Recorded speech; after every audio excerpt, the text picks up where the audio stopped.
pregunta está clara. ¿Cómo es posible que entre los unos y los otros hayan podido robar tanto, Rosa?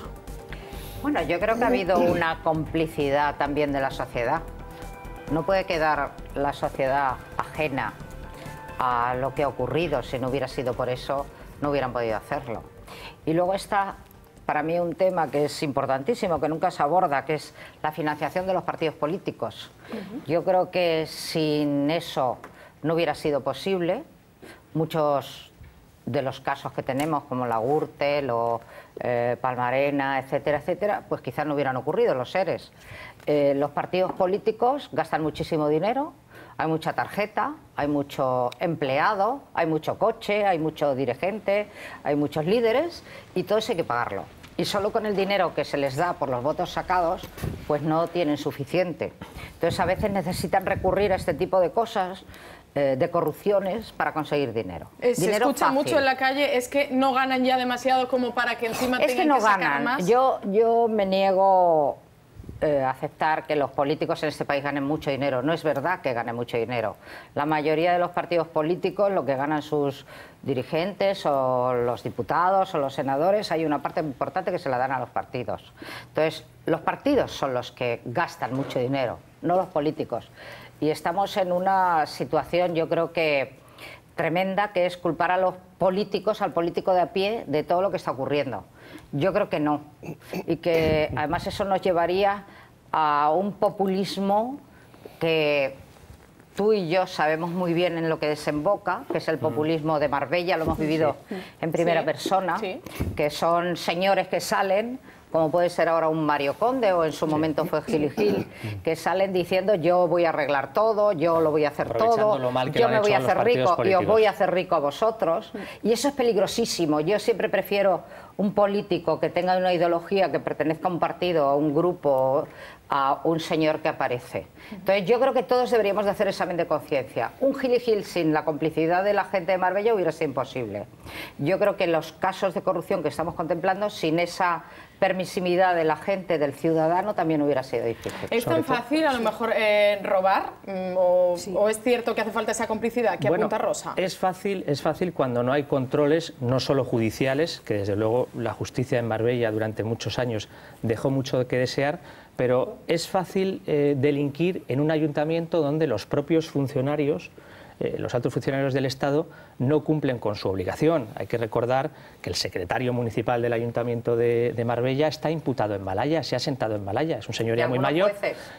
Bueno, sí, efectivamente, hablamos del juez Urquía de Marbella, que le sobornó Roca y demás, pero es que tenemos al interventor del Ayuntamiento de Marbella imputado, no en Malaya, pero en media docena de procedimientos por prevaricación.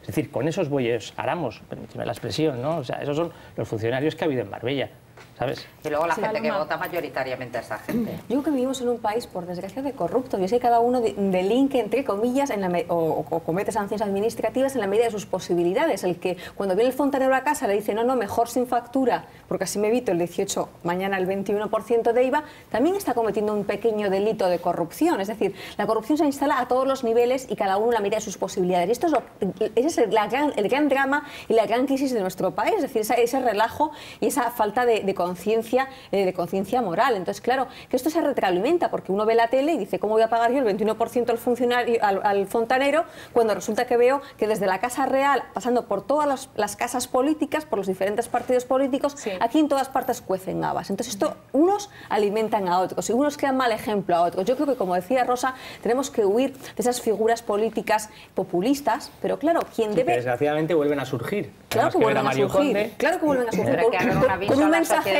Por no hablar de Sánchez Gordillo, que en el otro extremo de la izquierda también es un elemento populista, que está claro que va a sacar mucho rendimiento. Sin duda, pero tenemos que huir de eso, y quien principalmente debe de huir y quien debe dar ejemplo son nuestros partidos políticos, son nuestros dirigentes. Quienes más deben defender la democracia son ellos, y a veces abusan del cargo. Cuando Rosa decía antes, cobran mucho, cobran poco. Pues yo creo que en la vida civil algunos no cobrarían tanto. Quizá deberían cobrar, ¿cuál sería su sueldo? El que cobran, el anterior, no lo sé, Rosa, algunos cobran muy poco y otros cobran cobran mucho.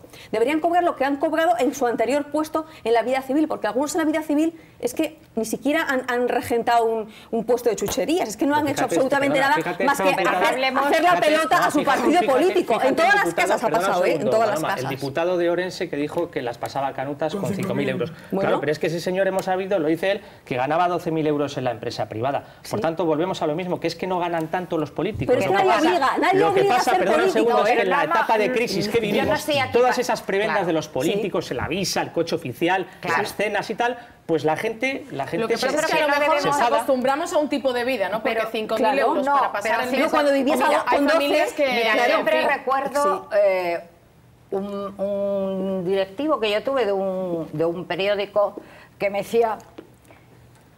Era 1 millón de pesetas entonces, no estoy hablando de 1 millón de euros. Cuando decía, el día que tú ganes 1 millón de pesetas, tú crees que has alcanzado la gloria. No. Pues luego pasas el millón, como tú te vas haciendo una serie de gastos al respecto a eso. Ahora todo nos escandaliza, porque estamos en una situación de crisis total. Pero ha habido un momento en que no, en que la gente manejaba el dinero con una frivolidad, que ibas a preguntar un apartamento y te decían 100 millones de las antiguas pesetas y tenía 50 metros. Y no te escandalizaba. O sea, yo creo que el valor del dinero está en función del momento en el que se esté. Bueno, yo creo que los políticos no ganan. ¿Qué dice una jueza? Porque la tenemos sentada con nosotros esta noche. Lo que estoy viendo, a mí me parece que un poco tiene que ver mi percepción de lo que está pasando con lo que estaba diciendo Rosa. Vamos a ver, aquí hemos llegado a una situación de acostumbrarnos a la irregularidad que yo no entiendo cómo ha podido llegar a producirse. Yo estuve en el Ayuntamiento de Madrid en el año 1999 al 2003. Que yo recuerde, no se podía hacer un contrato si no venía controlado por el interventor, por el secretario, si no velaba la legalidad cualquiera de los instrumentos de control que han tenido todas las administraciones. Hombre, porque no han funcionado todos esos mecanismos de control. Es que tenemos una legislación estupenda, tenemos una legislación extraordinaria que establece unos controles previos y que después también sanciona duramente los hechos de corrupción, pero en el interín nos falta algo, nos falta que nos vamos acostumbrando todos pues, a ir gastando en la visa, a utilizar el coche de escolta para otras cosas que no son nuestras. Es decir, un poco a cada nivel de gestión o a cada nivel de responsabilidad vamos gastando irregularmente. Yo creo que en esa irregularidad, en esa banalización de no saber que el dinero público tiene que estar absolutamente controlado, pues llegamos a extremos en los que, bueno, pues cuando el nivel de poder y el nivel de capacidad de gestión es muy alto, también se llegan a estas comisiones tan exageradas.